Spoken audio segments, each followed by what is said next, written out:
Good morning dear students, आप सभी का पीएसएम हाउस में स्वागत है।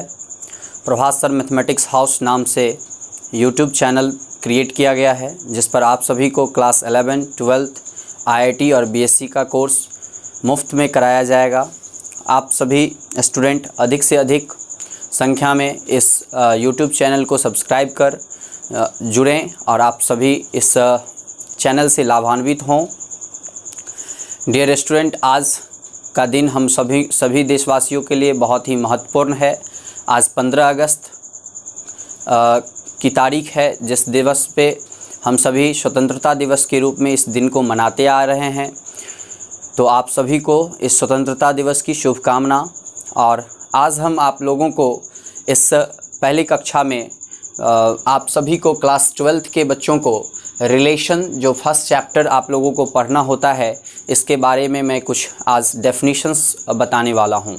डियर स्टूडेंट, मैं इसलिए रिलेशन पहले रिलेशन इसलिए स्टार्ट किया हूं क्योंकि सभी बच्चे का डिमांड होता है कि कैलकुलस के बारे में स्टडी करना 12th के बच्चों को।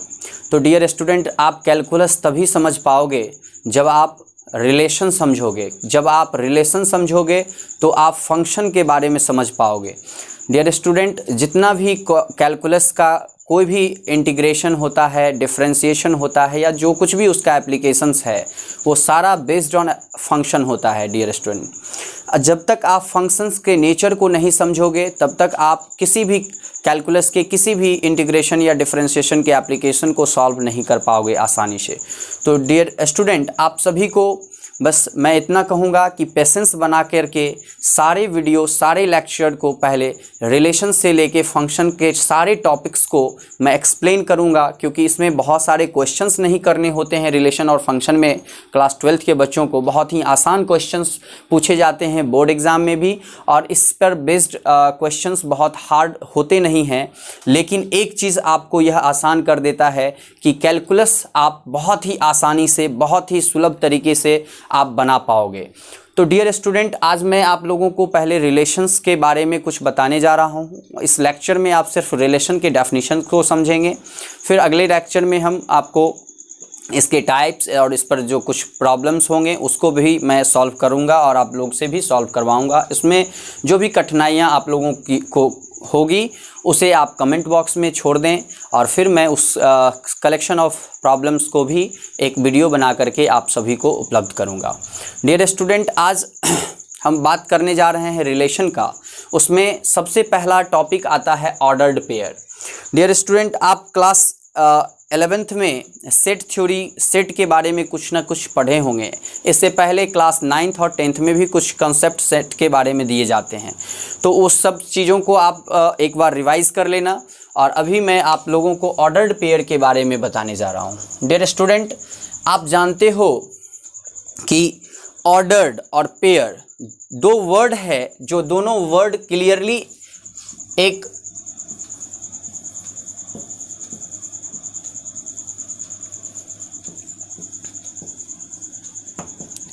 मीनिंगफुल है और एक मीनिंग को बताता है। ऑर्डर्ड मतलब क्या होता है? क्रम। और पेयर मतलब क्या होता है? जोड़ा।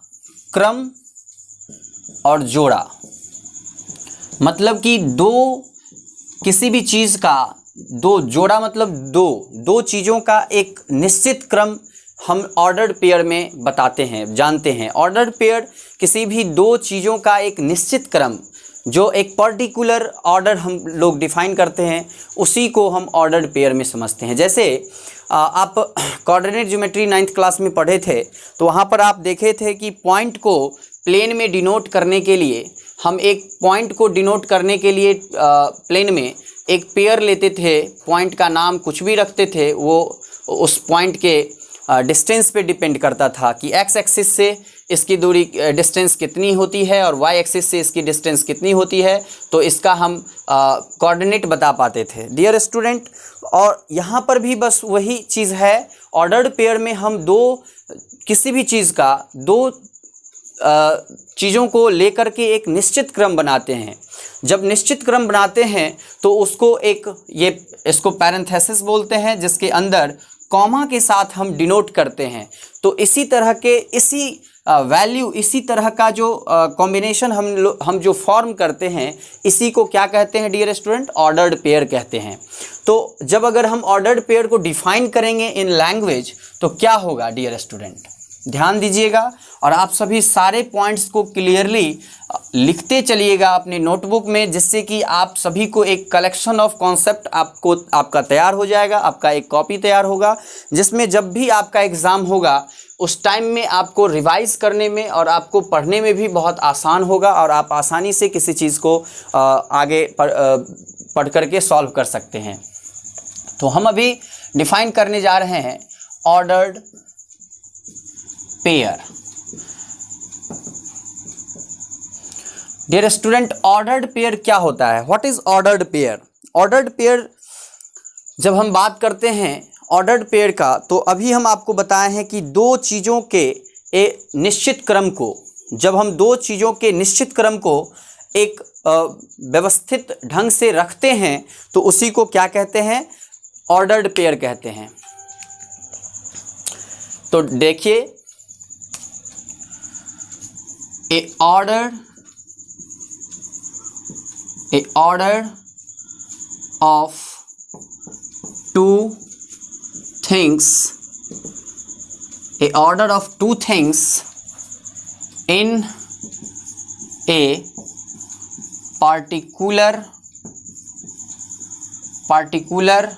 a order of two things in a particular way, a order of two things in a particular way, in a order of two things in a particular way is known as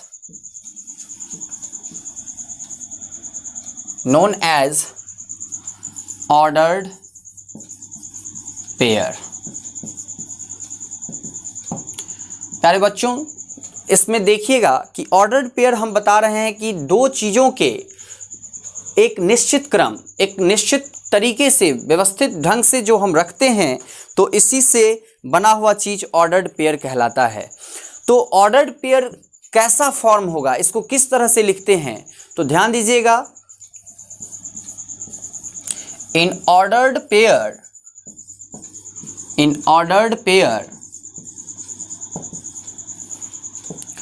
A, B, in ordered pair, sorry, इससे पहले इसके लिखने का तरीका जान लीजिए। It is written by listing of, it is written by listing of two things or object in a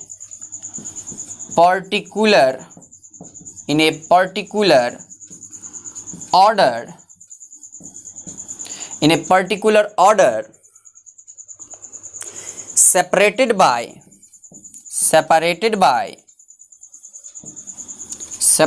by comma and enclosed by parentheses। Enclosed by parenthesis. Dear student, ध्यान दीजिएगा, ऑर्डर्ड पेयर होता क्या है? तो आपको अभी मैं बताया कि a ordered pair of two things in a particular way, a ordered pair of two things in a particular way is known as ordered pair. दो चीज़ों के क्रम को जब हम व्यवस्थित ढंग से रखते हैं तो इसी को क्या कहते हैं?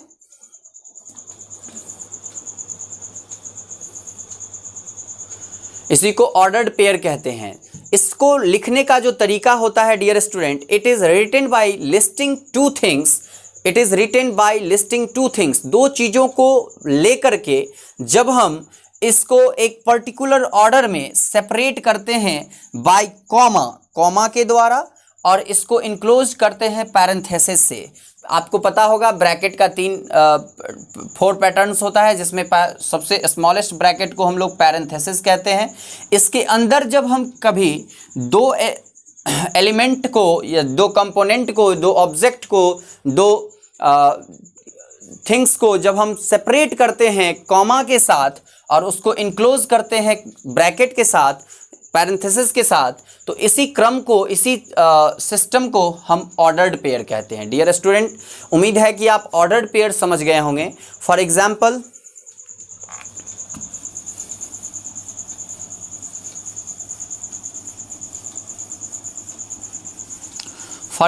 कुछ एग्जाम्पल्स देखिए, जिससे आपको समझ में आएगा कि हम ऑर्डर्ड पेयर किस तरह से लिखते हैं।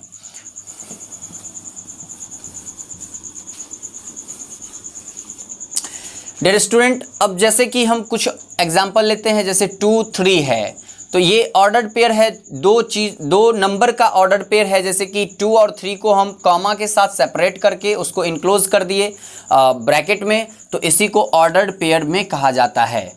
दूसरा चीज़ क्या होता है, जैसा कि मैं अभी एग्जाम्पल दे रहा था, जैसे आप ले लो XY, ठीक है, तो इस XY में जो ये फर्स्ट टर्म है और यह जो सेकंड टर्म है, इसका नाम होता है डियर स्टूडेंट, इसको बोला जाता है फर्स्ट एलिमेंट, फर्स्ट या फिर फर्स्ट कंपोनेंट, या फिर फर्स्ट कोऑर्डिनेट। इस तरह से इसका नाम होता है first order, first component, first coordinate, first element, और इसका नाम हम लोग इस तरह से रखते हैं। तो फिर इसका क्या नाम होगा dear student? Second element,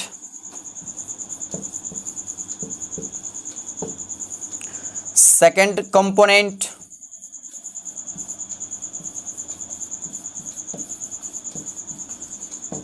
and second coordinate. उम्मीद है आप समझ गए होंगे कि किस तरह से हम ऑर्डर्ड पेयर के एलिमेंट का हम नोमेनक्लेचर करते हैं, किस तरह से उसका नाम रखते हैं। तो जब भी जो फर्स्ट एलिमेंट होगा उसका फर्स्ट एलिमेंट या फर्स्ट कंपोनेंट या फर्स्ट मेंबर भी हम कहते हैं first member of ordered pair, first member, इसका सेकेंड मेंबर हो जाएगा।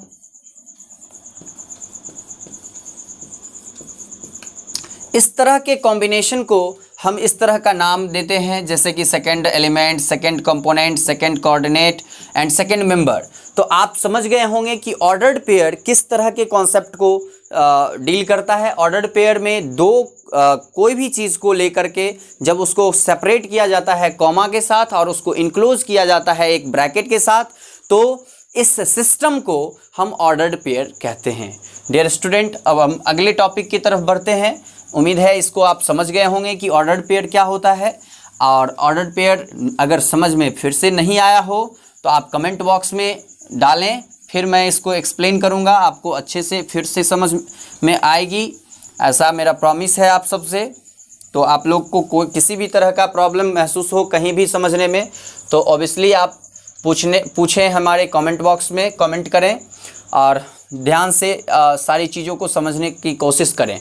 तो डियर स्टूडेंट, मेरा सेकेंड टॉपिक है कार्टेशियन प्रोडक्ट।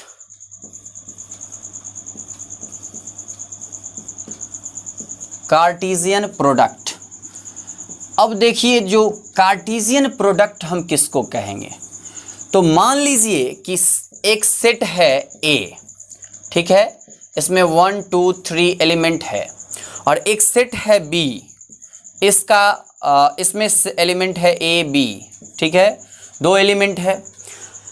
इस सेट A और सेट B के जो एलिमेंट हैं, इस एलिमेंट का जो प्रोडक्ट होता है डियर स्टूडेंट, इस एलिमेंट का जो प्रोडक्ट होता है, प्रोडक्ट किसको कहते हैं, तो आपको पता है मल्टीप्लाई। तो जब हम A मल्टीप्लाई B करते हैं तो इसको जो लिखने का कल्चर है वो कैसा होता है, इसका फर्स्ट एलिमेंट इसके फर्स्ट और सेकंड एलिमेंट के साथ ऑर्डर्ड पेयर में आएंगे, किस तरह आएंगे, तो देखिए 1 के साथ A आएगा, 1 के साथ फिर क्या आएगा, B आएगा, 1 के साथ फिर क्या आएगा, नहीं कुछ आएगा। अब अगला एलिमेंट क्या है, 2 है, तो 2 के साथ A और B आएगा, तो फिर 2 के साथ A और B ले लीजिए, 2A आया, फिर 2B आया, इसी तरह 3 के साथ आएगा 3A और 3B। तो यह जो एक सेट जो आप बनाए, A क्रॉस B से बनने वाला सेट जो आप अभी देख रहे हो डियर स्टूडेंट, इस सेट का जितना भी एलिमेंट है, यह सारा एलिमेंट, इसी सारे एलिमेंट को ही कहा जाता है कार्टेशियन प्रोडक्ट। इसको ही कहा जाता है कार्टेशियन प्रोडक्ट। डियर स्टूडेंट, उम्मीद है कि आप कार्टेशियन प्रोडक्ट को समझ गए होंगे। कार्टेशियन प्रोडक्ट किसको कहेंगे, तो कार्टेशियन प्रोडक्ट मतलब product of two sets here. तो जब दो सेट का प्रोडक्ट हम फाइंड करते हैं तो उसके जो एलिमेंट होते हैं वो एलिमेंट एक ऑर्डर्ड पेयर में अरेंज होते हैं, जो आप देख रहे हैं कि किस तरह से हम ऑर्डर्ड पेयर में अरेंज करते हैं एलिमेंट को, और इसी अरेंजमेंट को हम कार्टेशियन प्रोडक्ट का मेंबर कार्टेशियन प्रोडक्ट कहते हैं डियर स्टूडेंट। तो आपको समझ में आ गया होगा कि कार्टेशियन प्रोडक्ट क्या होता है। इसके साथ साथ अब हम इसके डेफिनेशंस को कैसे लिखेंगे, कैसे समझिएगा कि इसके डेफिनेशन को कैसे लिखा जाएगा। तो आप देखिए, हम दो सेट लिए हैं यहाँ पर, तो बस आप ये भी लिखिए, late A and B are two non-empty set। मतलब आप समझ गए होंगे कि नॉन एम्प्टी मतलब कि ये सेट एम्प्टी नहीं है, दोनों सेट में कुछ ना कुछ एलिमेंट है। Then the cartesian, then the ordered, then the element, then the element A belongs to A and B belongs to B such that इस प्रकार है कि such that इस प्रकार है कि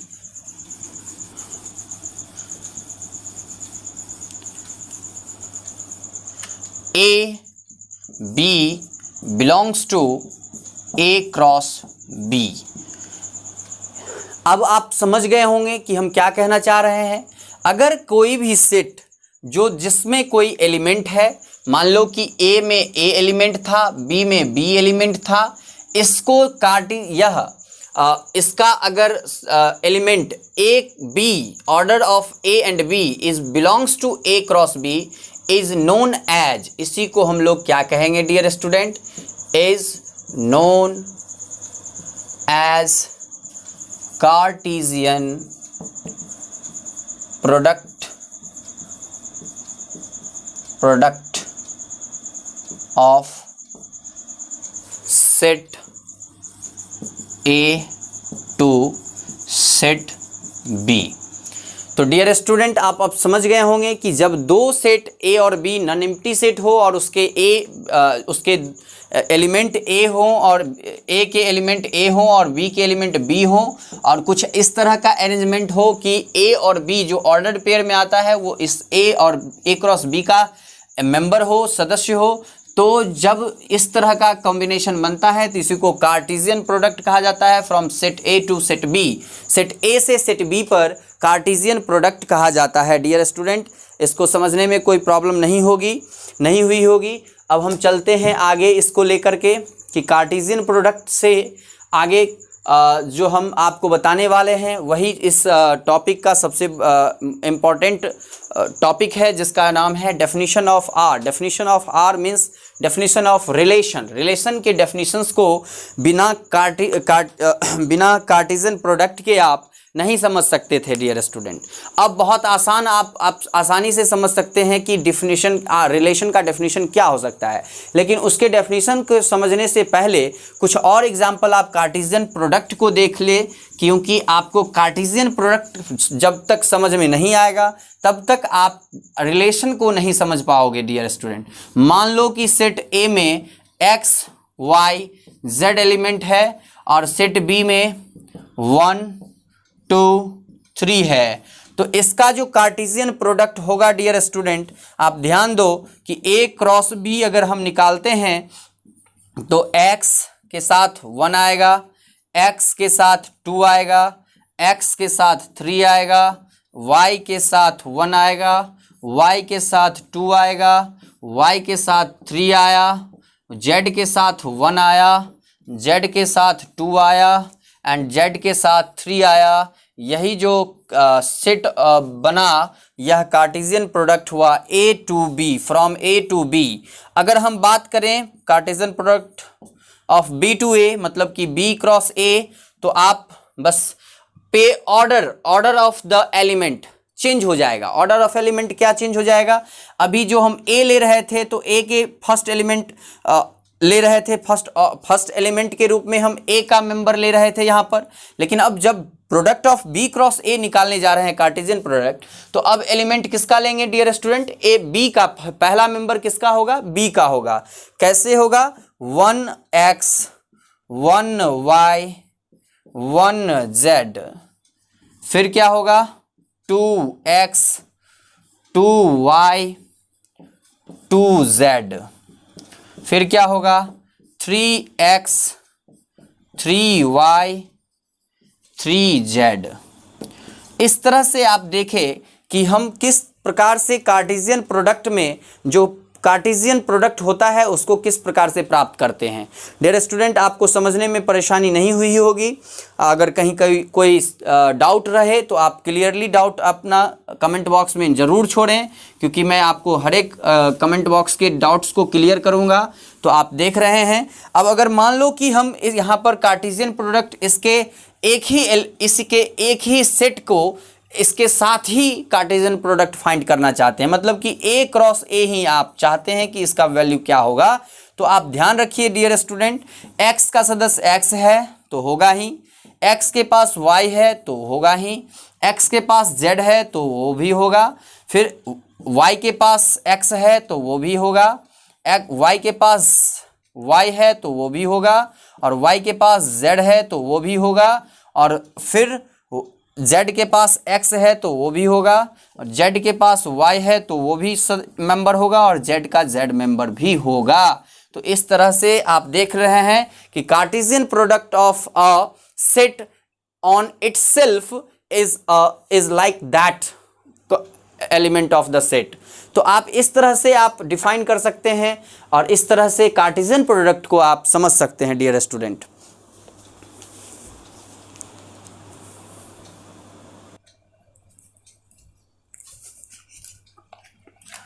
हाँ, तो डियर स्टूडेंट, अब हम बताने जा रहे हैं आपको, उम्मीद है कि आप कार्टेशियन प्रोडक्ट को समझ गए होंगे। अब अगला हमारा जो टॉपिक है वह है डेफिनेशन ऑफ आर, जिसको आप ध्यान से देखिए। डेफिनेशन ऑफ आर मतलब कि डेफिनेशन हम अब इस टॉपिक के बारे में बताने जा रहे हैं, रिलेशन के बारे में। What is relation? अब हम रिलेशन को डिफाइन करने जा रहे हैं डियर स्टूडेंट। ध्यान से गौर से समझिएगा रिलेशन क्या होता है। रिलेशन आप समझ जाएंगे तो आपको फिर उसी से रिलेटेड फंक्शन भी एक चैप्टर है जिसको समझना बहुत आसान हो जाएगा। तो डियर स्टूडेंट, इससे पहले हम रिलेशन को डिस्क्राइब करते हैं। What is relation? तो देखिए,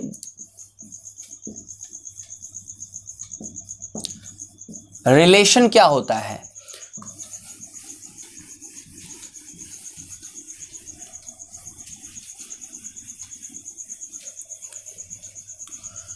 मान लो कि दो सेट है, let A and B are two sets, then तब क्या होगा? R is the relation, R is the relation, R is the relation, R is the relation from set A to set B. Then R is the relation from set A to set B is the subset of is the subset of A cross B. ध्यान से देखिएगा dear student, relation का definition बहुत ही important है। इसी के definition के बाद आप कुछ समझ पाओगे क्या हम कहना चाह रहे हैं। गौर से समझिए, इसमें कहता है, रिलेशन के डेफिनेशन में कहता है कि दो सेट, कोई भी दो सेट आप ले लो, सेट ए और सेट बी, कोई भी दो सेट है, उस दोनों सेट का जब हम रिलेशन डिफाइन कर रहे होंगे, आर कोई रिलेशन है जो सेट ए से सेट बी पर है, वह कब होगा, वह सेट ए से सेट बी पर होगा तो वह सेट ए क्रॉस बी का सबसेट होगा डियर स्टूडेंट। मतलब कि हम इसको ये कह सकते हैं, thus R is a relation from set A to B, set A to set B, implied and implied by। ध्यान रखिएगा dear student, if and only if क्या होगा, ये होगा R is the subset of A cross B। मतलब कि R जो होगा वह सबसेट होगा A क्रॉस B का। मतलब कि जो दो सेट, अब आप एग्जाम्पल से समझिए, इसको एग्जाम्पल से समझ में आएगा। मान लो कि दो सेट हम तब से ले रहे थे, एक ले रहे थे 1 2 3, कोई भी आप ले सकते हो जैसा आपको सही लगे, जो आपके पास दिया हुआ हो। आप देखो एक्स वाई दो सेट लिए, इसका जो कार्टेशियन प्रोडक्ट हम लिखेंगे तो वो क्या लिखते हैं, 1x 1y 2x 2y 3x 3y। Dear student ध्यान से देखिएगा, क्योंकि यही आपको समझना है। ये जो है ये हम लिखे हैं A cross B, cartesian product of A from A to B। जो हम यहाँ पर बताने जा रहे हैं रिलेशन के बारे में, वह रिलेशन क्या है, एक R आप ले लो जिसका जो एलिमेंट है वह 1x 1y 2x, बस इतना ही आप ले लो। यह रिलेशन है और इस रिलेशन के पास जो थ्री एलिमेंट है, थ्री एलिमेंट कौन कौन है, 1x 1y 2x। इसको आप इस तरह से समझो, डायग्राम से समझो। इसमें 1 2 3 एलिमेंट था और इसके पास xy एलिमेंट था। तो जब हम बात कर रहे हैं, ये सेट A है और ये सेट B है, इस पर जब हम रिलेशन डिफाइन किए हैं R, वो ऐसा है कि 1 का जो मेंबर है x भी है और y भी है। जो 1 का जो कोडोमेन है, अभी हम आपको नहीं बताए हैं कि कोडोमेन रेंज क्या होता है, बस आप समझिए कि इसके साथ इसका जो प्रोडक्ट है 1 के साथ x का और y के साथ भी है और 2 का सिर्फ x के साथ दे रखा है, जो एक रिलेशन डिफाइन किया है दो सेट के बीच में। डियर स्टूडेंट, जब दो सेट के बीच में कुछ इस तरह का रिलेशन डिफाइन कर दिया हो तो आप ध्यान से देखिए कि जब कभी भी यह रिलेशन डिफाइन किया होगा तो इसका जितना भी एलिमेंट होगा वह A क्रॉस B, मतलब कि cartesian product of A from A to B, इसमें लाइज करता होगा। डियर स्टूडेंट देखिए कि ये सेट के एलिमेंट हैं कि नहीं है, इसमें है। अगर इसमें यह 3 भी एलिमेंट होता तो भी A क्रॉस B जो है R जो है ये A क्रॉस B का सबसेट होता। तो यहाँ पर बस ये जानकारी आपको चाहिए कि जितना भी कार्टेशियन प्रोडक्ट का एलिमेंट होगा, तो सबसेट का डेफिनेशन आप जानते हैं कि जब कभी भी सबसेट होता है कोई भी सेट, जैसे कि यहाँ पर हम बता रहे हैं R is the subset of A cross B। मतलब ये क्या बता रहा है कि A क्रॉस B में जो जितना भी एलिमेंट है वह सारा एलिमेंट इसमें हो सकता है, या इसका सारा एलिमेंट इसमें हो सकता है। इसमें इससे कम एलिमेंट हो सकता है, लेकिन इसके बाहर का कोई एलिमेंट इसमें नहीं हो सकता है। डियर स्टूडेंट, सबसेट का डेफिनेशन आप क्लास 11th में पढ़े होंगे और बचपन से 9th 10th में भी पढ़े होंगे, वहाँ पर भी आपको पढ़ाया गया होगा सेट थ्योरी में। तो वहाँ पर भी आप सबसेट देखे थे कि A is the subset of B। मतलब कब A सबसेट B का होता था, तो जब B का कम से कम बी का, या तो आप कह सकते थे कि बी का सारा एलिमेंट ए का एलिमेंट हो, या फिर कम से कम एलिमेंट ए में ऐसा हो जो बी का एलिमेंट हो ही, तभी जा करके वो सबसेट होता था। तो यहाँ पर जो रिलेशन है, जो रिलेशन आर आप डिफाइन कर रहे हो, वह ए क्रॉस बी का सबसेट ही है। सबसेट मतलब क्या कि उसका एलिमेंट, कुछ एलिमेंट, जितना हम यहाँ पर ए क्रॉस बी में एलिमेंट दिए हैं, इसमें से कोई भी एलिमेंट आप ले लो, रिलेशन डिफाइन हो जाता है। डियर स्टूडेंट, रिलेशन का यही एक बेस्ट डेफिनेशन है, जिसको समझने में आपको उम्मीद है कि आपको कोई परेशानी नहीं हुई होगी। और इसको अगर आप समझ गए तो डियर स्टूडेंट, इसके जो टाइप्स हैं वो बहुत ही आसान हो जाएंगे, और मैं इसके नेक्स्ट क्लास में इसके टाइप्स को भी बताऊंगा। जिसके बाद आपका जो चैप्टर होगा, जो आप चैप्टर बनाओगे, एनसीईआरटी हो या फिर किसी भी पब्लिकेशन का जो बुक आप प्रेफर करें, आप बनाएं, आप समझो, आप किसी भी पब्लिकेशन का बुक बना सकते हो। आप बनाओगे तो सारे प्रॉब्लम्स आपका चुटकी में बन जाएगा। 1 सेकंड आप देखोगे, क्वेश्चन बना पाओगे। बस कॉन्सेप्ट आप ध्यान से इसको स्क्रीनशॉट लेकर के आराम से लिख लो, और मेरे लेक्चर को बार बार सुनो, समझो उसको मैं क्या कहना चाह रहा हूँ। सेट रिलेशन में जब कोई भी 2 सेट आप लोगे, उस 2 सेट में जो सेट का जो कार्टेशियन प्रोडक्ट होगा, जब कोई रिलेशन को डिफाइन कर रहा होगा, तो रिलेशन वह तभी डिफाइन होगा जब रिलेशन ए क्रॉस बी, मतलब कि सेट का कार्टेशियन प्रोडक्ट का ही वह सबसेट होगा। अगर कार्टेशियन प्रोडक्ट का सबसेट होगा तो वह रिलेशन डिफाइंड होगा। तो डियर स्टूडेंट, उम्मीद है इसको आप समझ गए होंगे। हम आगे चलते हैं, इसके डोमेन और रेंज को डिफाइन कर देते हैं। तो आपको इसके बाद मेरा नेक्स्ट लेक्चर आपको प्राप्त होगा, और उसके बाद आप सबसे इस चैप्टर का एक एक क्वेश्चन आप बना पाओगे। डियर स्टूडेंट, ध्यान से देखिएगा, हम यहाँ पर ही एक डायग्राम बनाए हुए हैं।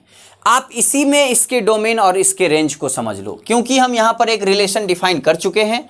तो आप देखो कि इसमें जो डिफाइंड रिलेशन है, उसके जो मेंबर हैं 1 2 3।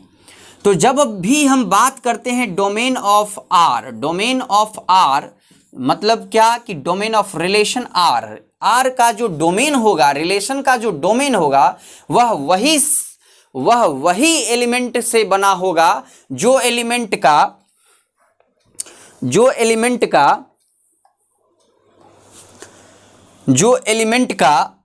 क्या होगा, जो एलिमेंट का इमेज आप कह सकते हो, जिसका रेंज प्राप्त होगा, जिसका आप यहां पे रिलेशन डिफाइन किए होगे, वही एलिमेंट इसका क्या होगा, मेंबर होगा। तो यहां पर डोमेन जो होगा डियर स्टूडेंट, सिर्फ 1 और 2 होगा, क्योंकि 3 का कोई भी रेंज, कोई भी इमेज इसमें नहीं बन रहा है डियर स्टूडेंट। मतलब कि इसका ये जो मेंबर है इस सेट ए का, इसमें जो मेंबर 3 जो आप एलिमेंट देख रहे हैं, इस डोमेन का मेंबर नहीं हो सकता है।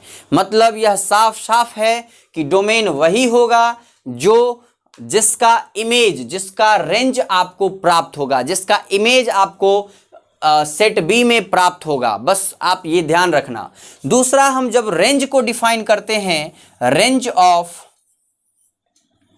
रिलेशन आर, तो यह भी वही बात कहता है डियर स्टूडेंट, जिसका डोमेन प्राप्त हो, जिसका डोमेन प्राप्त हो, मतलब कि जिसका डोमेन आपको मिले, उसी एलिमेंट से रेंज का फॉर्मेशन होता है। डियर स्टूडेंट, इसमें 2 एलिमेंट है और दोनों एलिमेंट का डोमेन प्राप्त है। दोनों एलिमेंट का सेट ए में एक एक एलिमेंट तो प्राप्त है ही, 1 और 2। तो आप यहां कह सकते हो कि यह जो एलिमेंट है एक्स वाई, यह रेंज होगा इस रिलेशन का। इस रिलेशन का रेंज इस एलिमेंट से बना। डियर स्टूडेंट, एक्स और Y element is the range of the relation, given relation.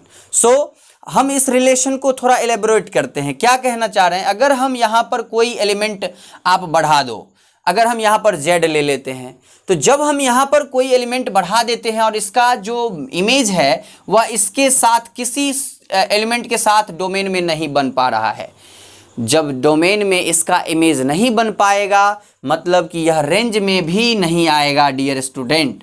लेकिन एक वर्ड है जिसमें यह सारा मेंबर होगा, वह वर्ड है कोडोमेन। कोडोमेन सारे एलिमेंट को लेता है। रेंज के साथ साथ सेट बी का जितना भी एलिमेंट होगा वह सारा एलिमेंट क्या कहलाएगा, range of codomain of set B, from set A to set B. Codomain में कौन सा, तीनों का तीनों एलिमेंट यहां पर आप दिखा सकते हो और यही तीनों का तीनों एलिमेंट कोडोमेन में होता है। तो आप यहां पर देख लिए कि domain of R is defined, domain range of R is defined. अब इस तरह से आप डोमेन और रेंज रिलेशन से बहुत ही आसानी से बता सकते हो। जैसे आप यहां पर एक सेट ले लो 1 2 3, सेट बी ले लो PQRS ले लिए। रिलेशन डिफाइन करते हैं डियर स्टूडेंट, ध्यान से देखिएगा। 1P 2P 2P 3Q 3Q 3S।